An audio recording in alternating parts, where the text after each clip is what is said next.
lo estamos iniciando y teníamos programado una entrevista para más adelante con el máster Héctor Arturo Mejía Ramos, miembro de la Casa de la Cultura, Núcleo de los Ríos. Él ha publicado un artículo en Pacarina del Sur, que es una revista de pensamiento crítico, escrito sobre Fundación de Bahoyo, notas para su memoria. Bienvenido acá a nuestro sede de entrevista, máster. Antes que nada, quiero felicitarlos. Su entrevista estaba programada para las 7:15, pero usted se ha adelantado. Y eso es motivo de felicitación, porque eso de la puntualidad como que se ha perdido. Ya la puntualidad, alguien le dice, venga a las 7:10, 7:15, va llegando a las 8. Y eso de la puntualidad es algo que muy pocas personas la tienen, y lo felicito a usted, máster. Pero antes de iniciar de lleno la entrevista, ¿qué es esa revista Pacarina del Sur? ¿Dónde se edita y qué es lo que recopila? Bienvenido. Gracias por la invitación. Muy buenos días. La revista Pacarina del Sur es de carácter virtual. La sede es la Ciudad de México. Sin embargo, he notado de que la mayoría de artículos que publican, reseñas, etcétera, son de la República de Perú, pero también hay de Argentina y también hay algo de Colombia. Y había visto de que de Ecuador no se había publicado nunca ningún artículo. En el número 48, la revista número 48, y he revisado los anteriores, no está ninguna publicación de un ecuatoriano. Así que esta es la primera publicación de un ecuatoriano en esta revista Pacarina del Sur. Pacarina es una palabra de origen inca, que significa más o menos manantial de la vida, significa más o menos el símbolo de la vida. Según la tradición inca, dentro del planeta, dentro de nuestro mundo, hay un mundo oscuro, y ese mundo oscuro se conecta con el mundo luminoso del universo a través, por ejemplo, de las aguas subterráneas. Así que los lagos, los manantiales, los ríos, las lagunas son el sitio en donde nace la vida, la cultura. Ese es el significado general de la palabra pacarina. Ahora le han puesto del sur, porque normalmente se refiere al mundo andino. Allá, para parte de América del Sur, donde se incluye Bolivia, naturalmente también, debe ser Chile. Exactamente. Pero acá en el Ecuador usted es el primero que dice que publica en esta revista virtual. Me he percatado de eso, así es. Ya, debe ser un poco difícil que se logre una publicación en una revista de tanta trascendencia. Claro, porque es una revista indexada. Toda publicación pasa por un filtro muy riguroso. El artículo que yo envié duró más o menos 4 meses su revisión. Lo envían a pares, así llaman a los especialistas de otros países, especializados en este caso en historia. Envían a los pares para que ellos revisen si la argumentación, la fundamentación y la bibliografía utilizada es meritoria, vale la pena. Una vez que ellos se percatan de que es un artículo original, por otra parte, ellos dan el visto bueno y a veces dan observaciones que uno, si las recibe, tiene que incorporarlas. Lógicamente no hubo observación a su publicación. No hubo observación al contenido, únicamente me pidieron es que les presente un documento añadido que es el resumen del artículo. Máster, y bueno, su escrito es Fundación de Bahoyo, notas para su memoria. ¿En qué consiste aquello? ¿Qué recopila ese artículo suyo? Muy interesante la pregunta. Le titulé Fundación de Bahoyo, notas para su memoria histórica, porque yo como profesor de historia, de literatura, que son mis especialidades en universidad y en nivel secundario también, había notado de que en internet, en los periódicos, se informaba mucho de que la fundación de Bahoyo no ocurrió el 27 de mayo de 1869, que es la fecha oficial para muchas instituciones, e inclusive para la historia. Había notado yo eso entonces, que unos decían que no fue fundado en esa fecha, el 27 de mayo de 1869. Otros decían de que Babahoyo fue fundado en otro sitio. Indicaban también que un señor de apellido Carlos Battenburg Plazaer, en el siglo XVIII, había fundado Santa Rita de Babahoyo. Santa Rita, así es. Entonces, toda esa información a mí me preocupó, dado que no me fundamentaban, no me comprobaban con documentos, nada. Y repito, yo como profesor me puse a investigar, porque usted comprenderá de que los profesores leemos varios libros, dado que yo fui profesor, ¿no es cierto? Leemos varios libros y sacamos un cuadro sinóptico para nuestros estudiantes transmitirle la información y transformarlo en conocimiento. Y comencé a investigar. Investigué muchísimo, muchos textos, y no contemporáneos más, porque los contemporáneos están llenos de los errores respecto a la fecha de fundación. Entonces me fui a textos del siglo XVI, del XVII, del XVIII, y por supuesto también a los autores contemporáneos calificados, pues, historiadores de calidad. Y allí fui descubriendo una serie de datos que me llevaron a conclusiones de que Babahoyo nunca fue fundado. Entonces, ¿qué pasó? Correcto. Entonces allí venía la pregunta, entonces, ¿cómo apareció? Y además decía yo, ¿qué es Babahoyo? ¿Dónde está Babahoyo? Y la creencia y la identidad tergiversada que se tiene de que Babahoyo es de este lado del río. Y no toman en consideración para nada a Barreiro, que es la parroquia Barreiro, claro. Y el Sacho, que es parroquia urbana. Nuestras dos parroquias urbanas de este lado del río son Clemente Bacarici y Camilo Ponce, como usted conoce. Yo me percaté de que se hablaba del Babahoyo de este lado. Y el Babahoyo de este lado tampoco se sabe con exactitud cuando empezó a forjarse. Así que los documentos que consulté me revelaron muchas cosas. Bueno, digo yo que Babahoyo nunca fue fundado, porque la información que se tiene es de que en el sector que ahora conocemos como Barreiro, vivía una comunidad de la etnia chona, los chonos. Vivía una comunidad llamada Babahoyo. Ellos estaban radicados ahí, en ese lugar, desde tiempos inmemoriales. Porque recordemos que los chonos vivieron aproximadamente desde el año 500 a.C. hasta el año 1500 después de Cristo. Entonces resulta de que 1000 años de existencia del pueblo chono llegó al hecho de que se subdivida en varias comunidades. Y la comunidad de Babahoyo es una de las tantas chonos. Es una parte, entonces. Sí, lo que llamarían en África llaman tribus. Las tribus, aquí se acostumbran a llamar parcialidades, el nombre más técnico de historia. Esa parcialidad estaba radicada ahí, pero cuando los españoles llegaron por esta zona, por la costa, aproximadamente desde 1526 aparecieron con un señor llamado Pedro de Alvarado.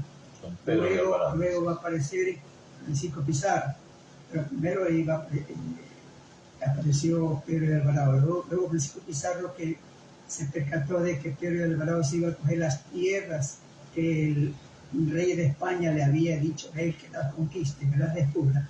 Entonces se apresura a venir acá. Y él es el que envía a Almagro a que funde ciudades. Y él funda 2 ciudades en la zona que ahora conocemos como Riobamba o Liribamba.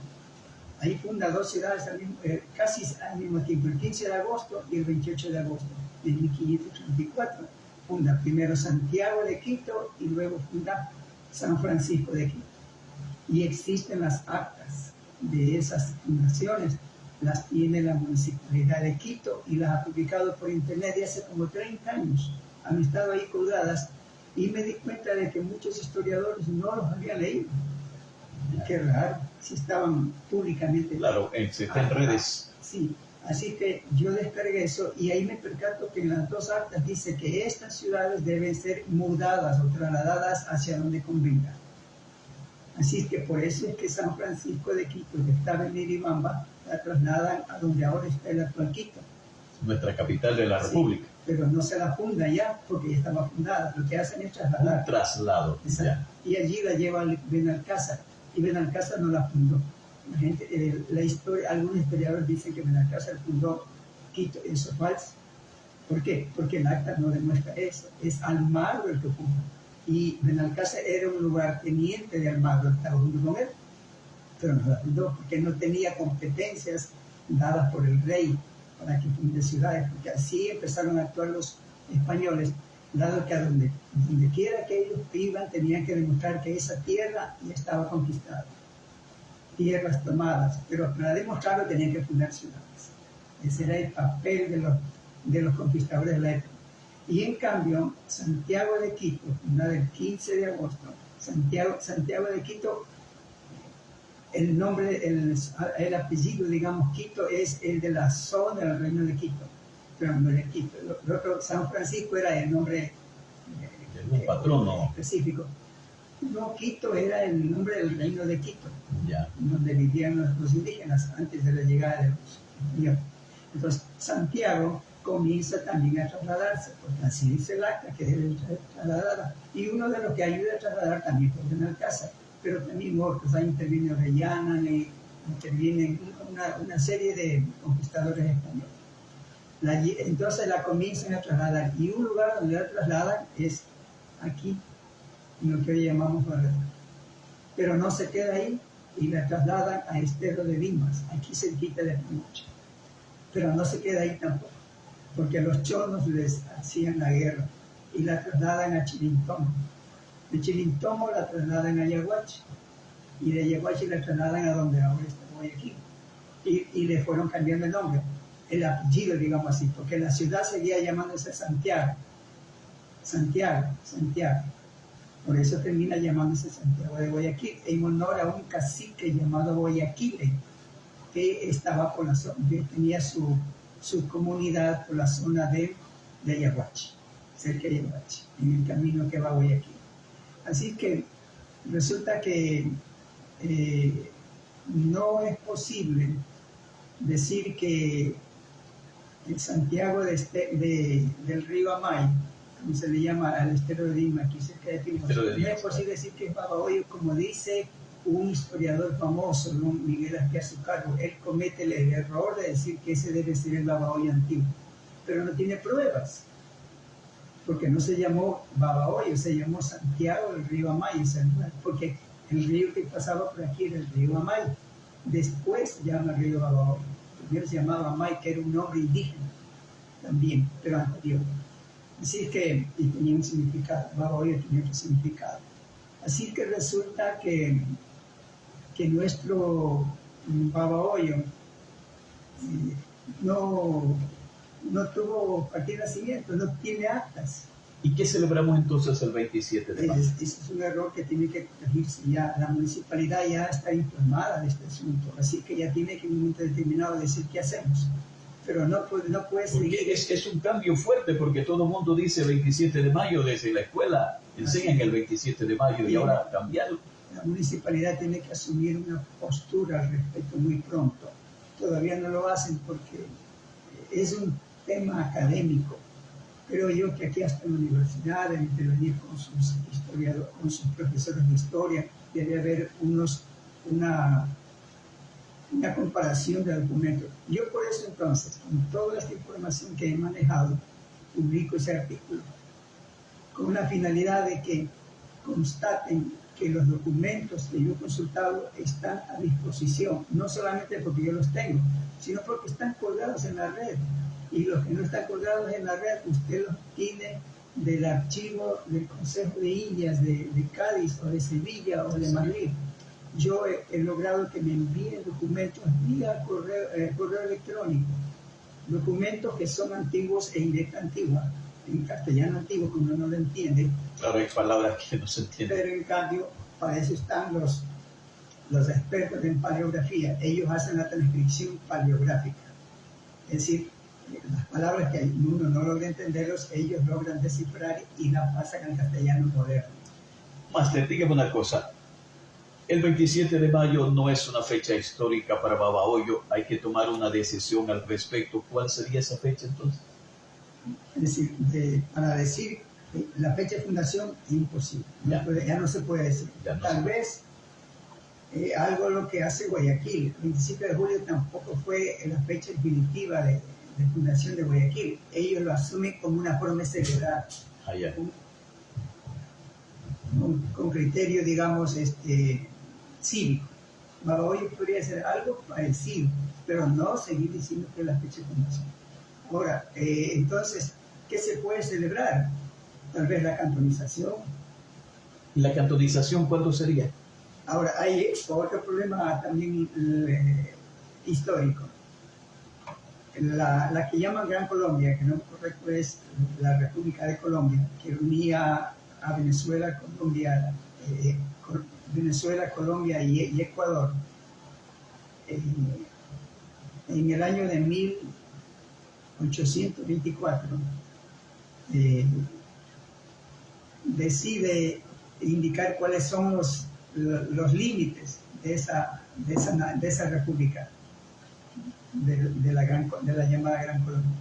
Y allí entonces todas las ciudades que para esa época existían, el 23 de junio de 1824, el Congreso de Estados Unidos, en este caso, llamémoslo así ahora Congreso, o Asamblea, si usted quiere, que la dirigía Simón Bolívar, decide que todas las ciudades, ahora en lugar de llamarles ciudades, se llamen cantones. Y Babahoyo es parte de ese grupo. Y no solamente Babahoyo, Daule, Guayaquil, Cuenca, casi todas las ciudades que parece por un tiempo pueden decir que esa es su fecha de cantonización. Pero no es una cantonización como ahora sucede, que se hace un trámite engorroso y la asamblea aprueba comisión de límites. Ahora ya no. Es decir, en esa época no sucedía así, no había esas disposiciones legales, y es el Congreso que decide, de aquí en adelante les vamos a llamar cantones. Entonces, la mayoría de las ciudades del país y de Colombia y de Venezuela no celebran fecha de cantonización, porque consideran que no es una fecha que ocurrió exclusivamente para cada ciudad, sino es una denominación colectiva, le llamo yo. Así que Babahoyo está incluido en eso. Y dése cuenta que Baba la celebra el 23 de junio, pero en realidad quien le pone el ejecute es Santander, el vicepresidente de la Gran Colombia, le pone el ejecute el 25. Usted sabe que una ley tiene que poner el ejecutivo cuando la emite la Asamblea, algo así pasa en ese. Así que entre el 23 y el 26 de junio, Baba celebra el 23, y yo digo que la celebra por error el 23, debe ser el 25, porque cuando el presidente pone el ejecútese, es que se transforma en ley. En ley, lógicamente. En esa época no fue. Basta registro oficial de esas cosas.